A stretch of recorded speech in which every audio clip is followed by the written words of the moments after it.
Hello मेरे प्यारे दोस्तों।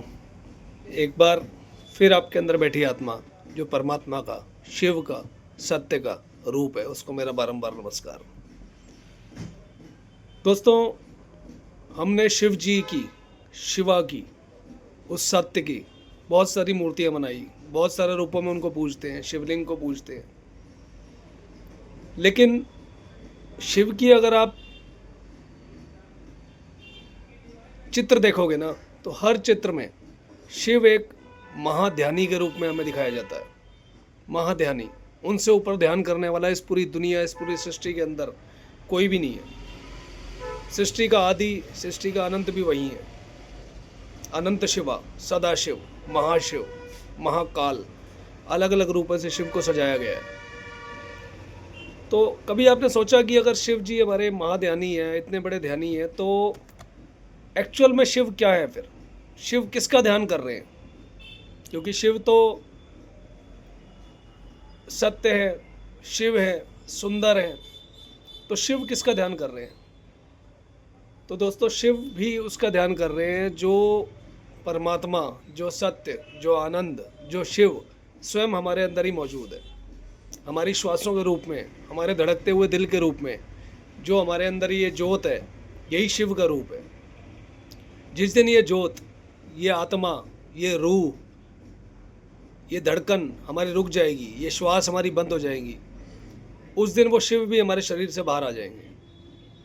और हमारे शरीर को ही, जिसे आज अहंकार है कि वो सब कुछ कर रहा है, वो बोल पा रहा है, वो देख पा रहा है, वो सुन पा रहा है, वो चल पा रहा है, वो हिल पा रहा है, सब कुछ कर पा रहा है, तो मैं सिर्फ एक नाम मेरा जुड़ गया, इसलिए मुझे अपने ऊपर अहंकार हो गया कि मेरी वजह से हो रहा है, मैं कर रहा हूँ, मैं देख रहा हूँ।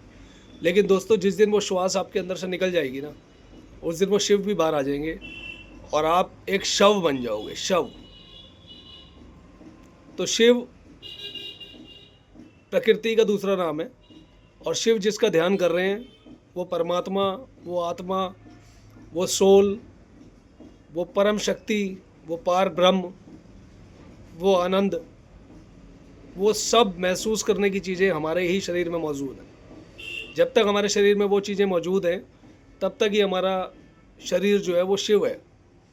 और जिस दिन वो शक्तियाँ, वो आनंद, वो सत्य, वो श्वास निकलने के बाद हम शव बन जाते हैं, शव।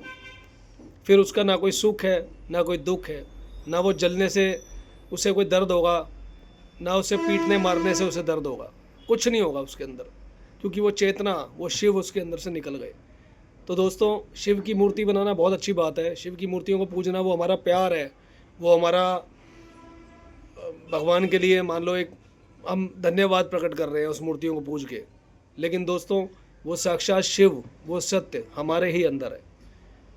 जिसका ध्यान शिव कर रहे हैं, अगर आप भी उसी का ध्यान करेंगे और उसी को हर पल अपने अंदर मौजूद महसूस करेंगे, तो मुझे लगता है कि तभी आपकी कोई शिव के लिए कोई पूजा, कोई अर्चना, कोई ध्यान, कोई मूर्ति पूजा तभी सफल होगी दोस्तों। तो असली उस सत्य शिवम सुंदरम को पहचानिए, तो आपका जीवन सफल हो जाएगा, आनंद में आ जाओगे। और जब शिव ही अंदर बैठा है, शिव ही हमें चला रहा है, तो आप परम आनंद में पहुंच जाओगे। और अंत आपका, जब आपके प्राण निकल जाएंगे, प्राण शक्ति निकल जाएगी, वो श्वास, वो वायु निकल जाएगी आपके अंदर से, तो आप बिल्कुल रिलैक्स होकर अपनी शरीर छोड़ेंगे और उस शिव के चरणों में समर्पित हो जाएंगे। यही जीवन है दोस्तों। तो यही शिवा का असली रूप है, यही शिव का असली नाम है। तो उस शिव को पहचानिए। जब आप उस शिव को जान जाएंगे, अपने अंदर महसूस कर लेंगे, तो आपको बाहर शिव को ढूंढना नहीं पड़ेगा दोस्तों। एक बार फिर आपके अंदर बैठी शिव रूपी आत्मा, परमात्मा का रूप, मेरा बारंबार नमस्कार।